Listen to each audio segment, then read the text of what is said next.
මම වජිරකමල් සමරක්කෝඩි 1987 සිට ජනතා විමුක්තියේ ක්‍රියාකාරී සමාජිකයෙක් වශයෙන් ශ්‍රී ලංකාවේද 1992 සිට මෑත භාගයේ වෙනතුරු ඉතාලියේද ක්‍රියාකාරී සමාජිකයෙක් වශයෙන් මම වැඩ කරා. ඒ අතරතුර පක්ෂ නායකයන් වන දේශපාලන මණ්ඩලයේ සෝමන් සමරසිංහ සහෝදරයා, ජිනදාස කිතුලගොඩ සහෝදරයා, අන්ට කුමාර දිසානායක, කුමාර ගුණරත්නම් සහෝදරයා, විමල් වීරවංශ සහෝදරයා, හඳුන්නේත්ති, සුනිල් හඳුන්නේත්ති ඇතුළු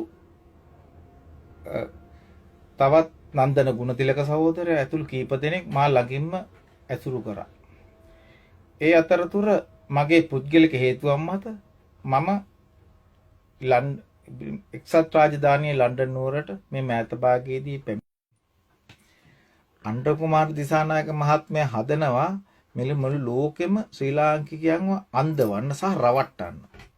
නමුත් ඒක එයාගේ හෘද සාක්ෂිය දන්නවා කොහෙද ඩුබ්ලින් නුවර තියෙන්නේ, කොහෙද හීත්‍රෝ තියෙන්නේ කියලා. ඒක නිසා මාත් එක්ක ගිය වීඩියෝ කණ්ඩායමක් දන්නවා, මාත් දන්නවා හෘද සාක්ෂියට එකඟව මේ කොහෙද අපි පටිගත කරේ, මේ කොහෙද අන්ට කුමාරව හම්බුනේ, ඇයි මේ බොරුවක් කියලා මුළු ලෝකෙට කියලා මිනිස්සුන්ව අන්දවන්න යන්නේ. මාධ්‍යයට සහ ජාත්‍යන්තරයට මුදාහැරී ජාත්‍යන්තර වෙබ් අඩවි වලට මේ කේස් එකේ පොඩි කෑල්ලක් පමණයි. නමුත් මම අද තව කොටසක් ඉදිරිපත් කරනවා.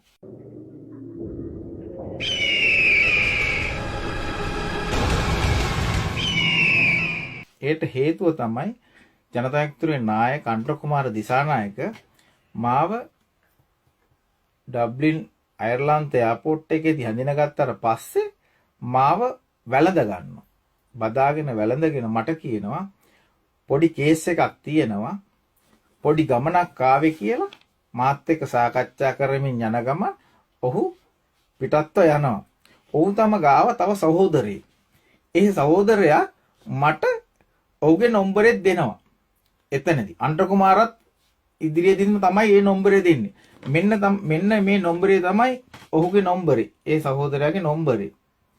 ඒ සහෝදරයා මෙතනින් එහාට බලා ගන්න පුළුවන් මේ වීඩියෝ පටියේ ඉන්නවා. කවුරු හෝ කෙනෙක් ඔහුව හඳුනනවා නම් මේ ටෙලිෆෝන් නම්බරයට කතා කරලා දැනගන්නත් පුළුවන් අන්ට කුමාර දිසානායක මේ අයර්ලන්තයට ආවද හිටියද නැද්ද කියලා.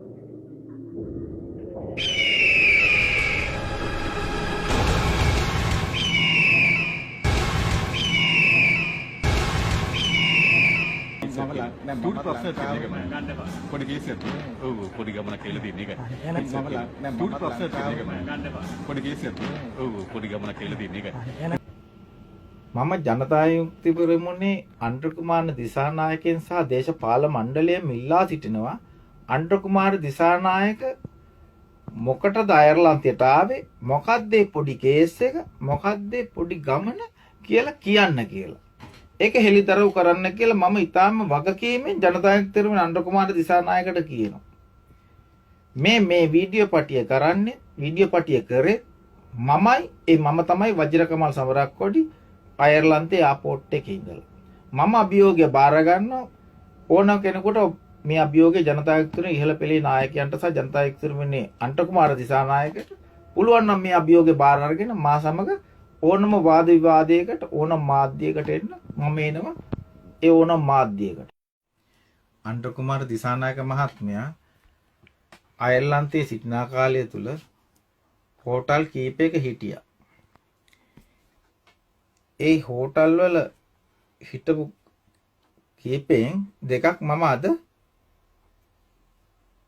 මුළු මාධ්‍යයටත් මුළු ලෝකෙටත් කියනවා. අයර්ලන්තයේ ඩබ්ලින් එයාපෝට් එකේ 10:25ට තිබෙන එමිරේට්ස් ගුවන් යානයෙන් අංක EK164 ගුවන් යානයෙන් දුබයි බලා යන ගුවන් යානයේ තොරතුරු හරියටම නිවැරදිව ඒ අපේ සගයේ දුන්නා. ඒ සගයා තමයි මට මේ හිටපු හෝටල් ගැනත් කියන්නේ. ඒ හෝටල් වල ඇඩ්‍රස් උත් දෙන්නේ, ටෙලිෆෝන් නම්බර් උත් දෙන්නේ ඒ සගයා. මම දැන් මේ හෝටල් දෙකක නම් මම කියනවා. එකක් තමයි Travel Lodge Dublin Airport South Hotel Schengen Road Dublin. Telephone අංකය 02 35 31 84 22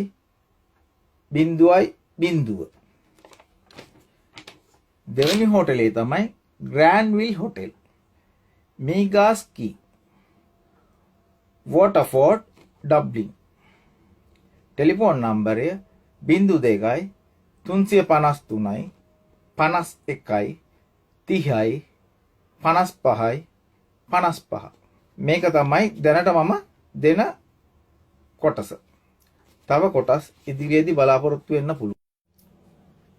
ශ්‍රී ලංකාවේ සිටින සියලුම මාධ්‍යවේදීන්ගෙන් මාධ්‍ය ආයතනෙ මම ඉතාමත් කරුණාවෙන් ඉල්ලා සිටිනවා ජනතා විමුක්තියේ නායක අන්ටු කුමාර දිසානායකගේ ගුවන් ගමන් බලපත්‍රය ප්‍රසිද්ධියේ මාධ්‍යයට ඇවිල්ලා පෙන්වන්න කියලා.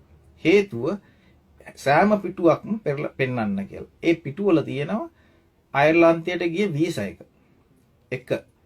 ඊළඟට තමයි මේ පටන් ගැම්මේ සිට ශ්‍රී ලංකාවේ අප්‍රේල් 2 වෙනිදා සිට අප්‍රේල් 29 දක්වා නැවත ලංකාවට එනතුරු ගුවන් ගමන් ගිය අන්ටු කුමාර ගිය ගුවන් ගමනේ කාලසටහන අප සතුව තියෙනවා.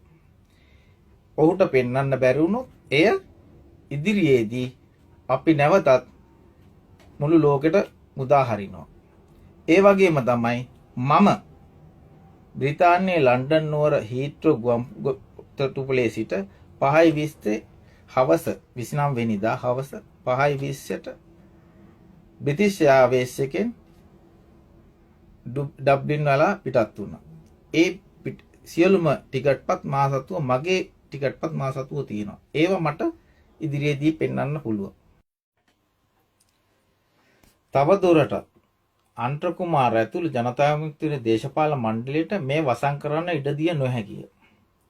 එයට හේතුව මුළු මහත් පක්ෂ සමාජිකත්වයටත් ඒ වගේම රටේ ජනතාවටත් මේ ඩබ්ලින් ගමන ගැන අයර්ලන්ත ගමන ගැන අන්ට්‍ර කුමාර සියලු විස්තර ඇතුව මුළු ලෝකෙට හෙළිදරව් කළ යුතුය. එසේ නැතිනම් මින් එහාට අප සතුව තියෙන සියලුම දේවල් හෙළිදරව් කරනවා මුළු ලෝකෙටම. ඒක නිසා අපි බලාපොරොත්තු වෙනවා අහිංසක පක්ෂ සහෝදරවරුන් සහ රටේ ජනතාව නොමග නොවේවා නිවැරදිව බිය නොවැදිව මේ අභියෝගය බාර ගන්න කියලා. මම ජනතා විමුක්තියේ සියලු දෙනාගේ මිල්ලා සිටිනවා මේ සටන් වැදිය යුතුයි, මේ වෙනුවෙන් හඩක් නැගිය යුතුයි, රට පක්ෂය පෙළ ගැසිය යුතුයි. මේ නිවැරදි කරන්න නම් රට නිවැරදි කරන්න.